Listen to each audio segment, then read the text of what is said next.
Assalamualaikum warahmatullahi wabarakatuh. Alhamdulillah teman-teman, sekarang kita sudah masuki video yang kedua, yang mana video yang kedua ini kita akan membahas tentang nama kitab-kitab Allah Subhanahu wa Ta'ala. Ada banyak kitab Allah Subhanahu wa Ta'ala yang diturunkan kepada Nabi dan Rasulnya, akan tetapi hanya ada 4 kitab yang wajib diimani oleh umat Islam. A. Kitab Taurat. Kitab Taurat merupakan salah satu kitab suci yang diturunkan Allah Subhanahu wa Ta'ala kepada Nabi Musa alaihissalam. Kitab Taurat menjadi petunjuk dan pembimbing kaum Bani Israel. Kitab Taurat ditulis dalam bahasa Ibrani. Kitab Taurat diturunkan ketika Nabi Musa alaihissalam bermunajat di Gunung Sinai. Pada saat itu, wahyu Allah Subhanahu wa Ta'ala yang diterima Nabi Musa alaihissalam berupa tulisan pada kepingan batu. Kitab Taurat mengandung 10 firman atau perintah Allah Subhanahu wa Ta'ala. 10 perintah tersebut dikenang dengan Ten Commandments. 1.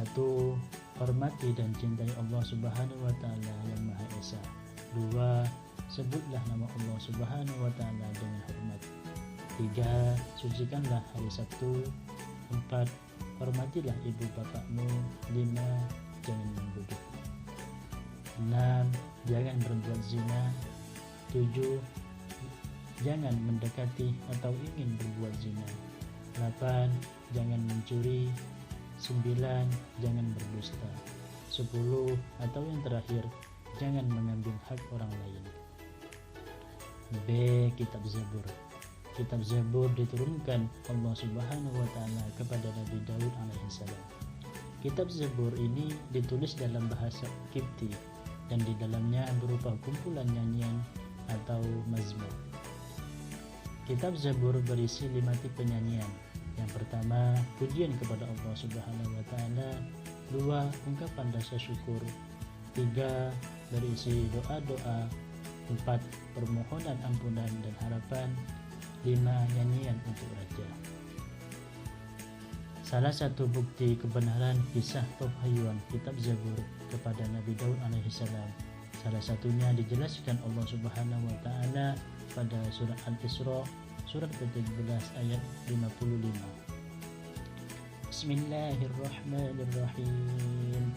Wa rabbuka a'lamu biman fis samawati wal ardh wa laqad faddalna ba'dhan nabiyyina 'ala ba'd wa atayna Dawuda zabura. Artinya, dan Tuhanmu lebih mengetahui siapa yang di langit dan di bumi, dan sungguh kami telah memberikan kelebihan kepada sebagian nabi-nabi atas sebagian yang lain, dan kami berikan Zabur kepada Daud alaihissalam. C. Kitab Injil. Kitab Injil diwahyukan Allah Subhanahu wa Ta'ala kepada Nabi Isa alaihissalam sebagai pedoman baginya dan bagi kaumnya Bani Israel. Kitab Injil pada awalnya ditulis dalam bahasa Suryani. Secara garis besar, kitab Injil berisi perintah. 1. Perintah kembali pada tauhid yang murni. 2. Pembenaran terhadap kitab-kitab yang diturunkan sebelumnya. 3. Perintah sederhana dan menjauhi sifat tamak. Yang terakhir yaitu kitab Al-Quran. Kitab Al-Quran adalah kitab terakhir Allah Subhanahu wa Ta'ala yang menjadi penyempurna kitab-kitab sebelumnya, yaitu kitab Taurat, Zabur, dan kitab Injil. Kitab Al-Quran diwahyukan kepada Nabi Muhammad SAW.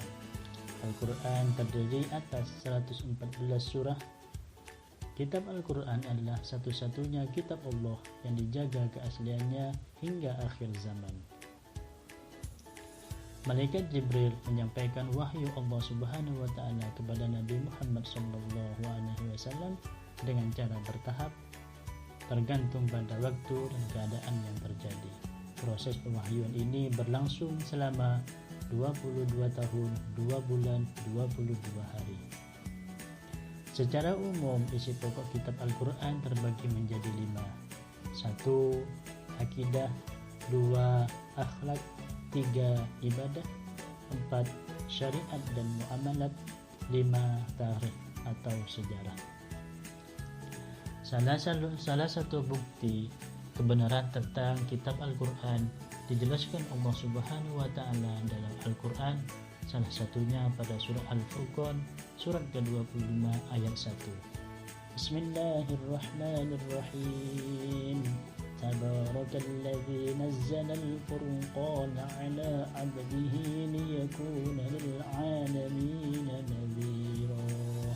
Artinya, Maha suci Allah yang telah menurunkan Furqan Al-Quran kepada hambanya Muhammad SAW agar dia menjadi pemberi peringatan kepada seluruh alam, yaitu jin dan manusia. Quran surah Al-Furqan. Itulah tentang sedikit penjelasan tentang kitab-kitab Allah Subhanahu wa Ta'ala. Sekian dan terima kasih.